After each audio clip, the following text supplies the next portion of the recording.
जय श्री कुल देवता अनंत नारायण जो संपूर्ण ब्रह्मांड को धारण करते हैं, जिनके चरणों में संपूर्ण लोकों का आधार है, जिनकी अनंत कृपा से जीव को शांति, समृद्धि और स्थिरता मिलती है, उनके 108 दिव्य नामों का 2 बार स्मरण आज आप सबके जीवन को अचल सुरक्षा, धन वैभव और आध्यात्मिक बल प्रदान करेगा।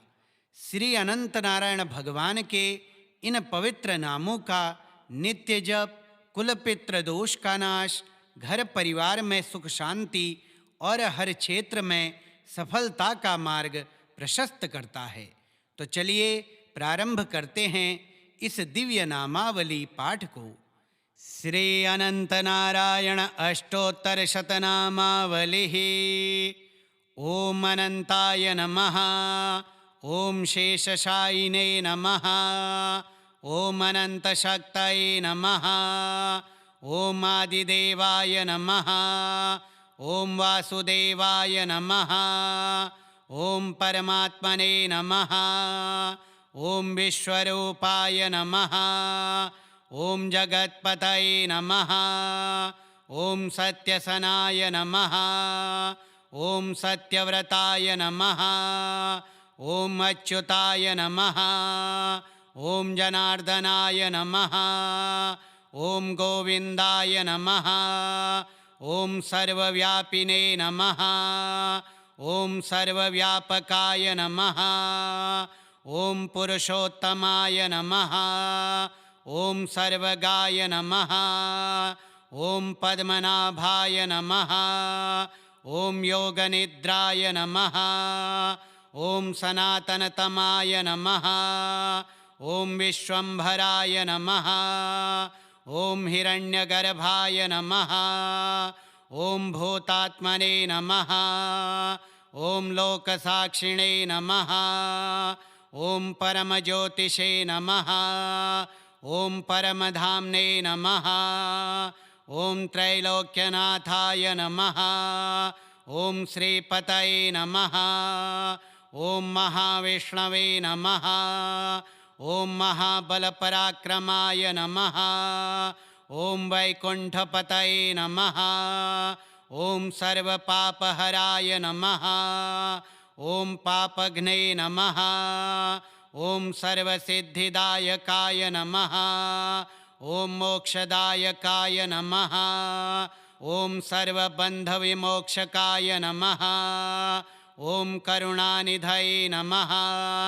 ओम भक्तवत्सलाय नमः। ओम दयानिधये नमः। ओम योगेशाय नमः। ओम योगिनां पतये नमः। ओम श्रीहरये नमः। ओम सत्यधर्माय नमः। ओम सत्यपराक्रमाय नमः। ओम नित्यमुक्ताय नमः। ओम अमृतदेहाय नमः। ओम अमृतपाय नमः। ओम अमृतमूर्तये नमः। ओम विश्वपतये नमः। ओम विश्वकराय नमः। ओम नित्यनिर्मलाय नमः।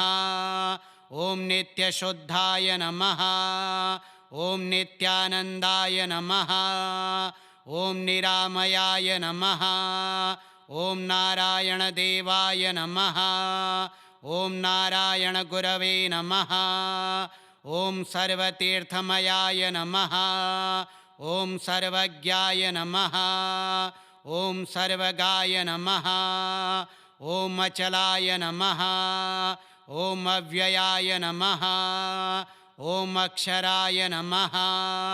ओम महातेजसे नमः। ओम महाबुद्धये नमः। ओम ज्ञानगम्याय नमः। ओम वेदवेद्याय नमः। ओम वेदात्मने नमः। ओम श्रीवत्सलाय नमः। ओम शंखधारिणे नमः। ओम चक्रधारिणे नमः। ओम गदाधारिणे नमः। ओम पद्मधारिणे नमः। ओम शारंगधारिणे नमः।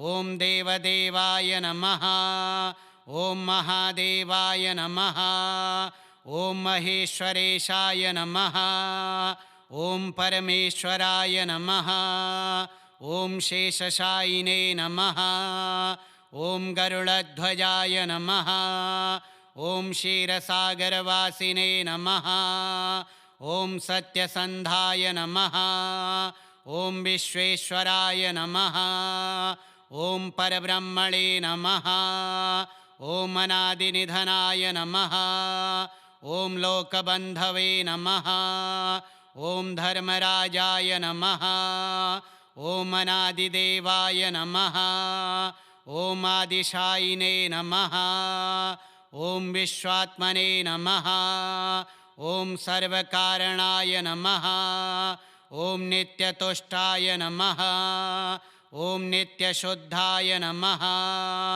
ॐ नित्यमुक्ताय नमः ॐ नृसिंहाय नमः ॐ वामनाय नमः ॐ परातराय नमः ॐ जगन्नाथाय नमः ॐ उपेन्द्राय नमः ॐ त्रिविक्रमाय नमः ॐ सर्वतीर्थमयाय नमः ॐ सर्वशक्तये नमः ॐ योगनिद्रागमाय नमः ॐ परमगुह्याय नमः ॐ चिदानन्दाय नमः ॐ परमानन्दाय नमः ॐ अनन्तरूपाय नमः ॐ शाश्वतब्रह्मणे नमः ॐ अनन्तनारायणाय नमः ॐ अनन्ताय नमः ॐ शेषशायिने नमः ॐ अनन्तशक्तये नमः ॐ आदिदेवाय नमः ॐ वासुदेवाय नमः ॐ परमात्मने नमः ॐ विश्वरूपाय नमः ॐ जगत्पतये नमः ॐ सत्यसनाय नमः ॐ सत्यव्रताय नमः ॐ अच्युताय नमः ॐ जनार्दनाय नमः ॐ गोविन्दाय नमः ॐ सर्वव्यापिने नमः ॐ सर्वव्यापकाय नमः ॐ पुरुषोत्तमाय नमः ॐ सर्वगाय नमः ॐ पद्मनाभाय नमः ॐ योगनिद्राय नमः ॐ सनातनतमाय नमः ॐ विश्वम्भराय नमः ॐ हिरण्यगर्भाय नमः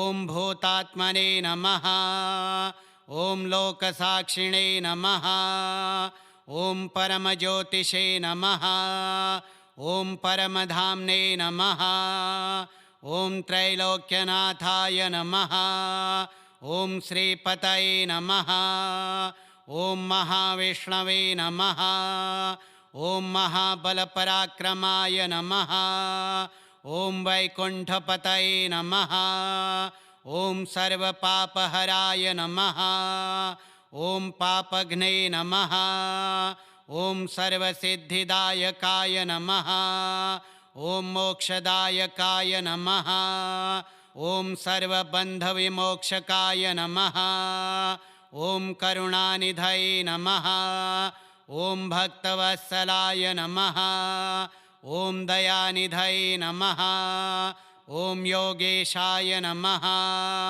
ॐ योगिनां पतये नमः ॐ श्रीहरये नमः ॐ सत्यधर्माय नमः ॐ सत्यपराक्रमाय नमः ॐ नित्यमुक्ताय नमः ॐ अमृतदेहाय नमः ॐ अमृतपाय नमः ॐ अमृतमूर्तये नमः ॐ विश्वपतये नमः ॐ विश्वकराय नमः ॐ नित्यनिर्मलाय नमः ॐ नित्यशुद्धाय नमः ॐ नित्यानन्दाय नमः ॐ निरामयाय नमः ॐ नारायणदेवाय नमः ॐ नारायणगुरवे नमः ॐ सर्वतीर्थमयाय नमः ॐ सर्वज्ञाय नमः ॐ सर्वगाय नमः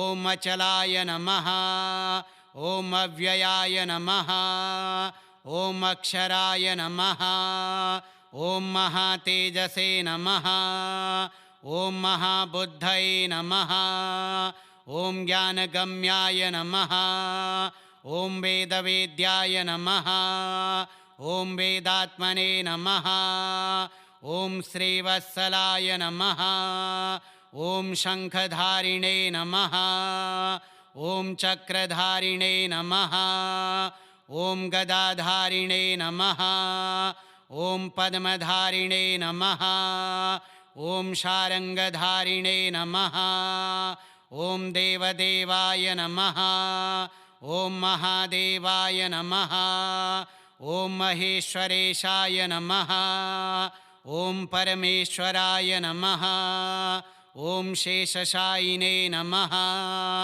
ॐ गरुडध्वजाय नमः ॐ क्षीरसागरवासिने नमः ॐ सत्यसन्धाय नमः ॐ विश्वेश्वराय नमः ॐ परब्रह्मणे नमः ॐ अनादिनिधनाय नमः ॐ लोकबन्धवे नमः ॐ धर्मराजाय नमः ॐ अनादिदेवाय नमः ॐ आदिशायिने नमः ॐ विश्वात्मने नमः ॐ सर्वकारणाय नमः ॐ नित्यतुष्टाय नमः ॐ नित्यशुद्धाय नमः ॐ नित्यमुक्ताय नमः ॐ नृसिंहाय नमः ॐ वामनाय नमः ॐ परातराय नमः ॐ जगन्नाथाय नमः ॐ उपेन्द्राय नमः ॐ त्रिविक्रमाय नमः ॐ सर्वतीर्थमयाय नमः ॐ सर्वशक्तये नमः ॐ योगनिद्रागमाय नमः ॐ परमगुह्याय नमः ॐ चिदानन्दाय नमः ॐ परमानन्दाय नमः ॐ अनन्तरूपाय नमः ॐ शाश्वतब्रह्मणे नमः ॐ अनन्तनारायणाय नमः श्री अनन्तनारायण अष्टोत्तरशतनामावलिः।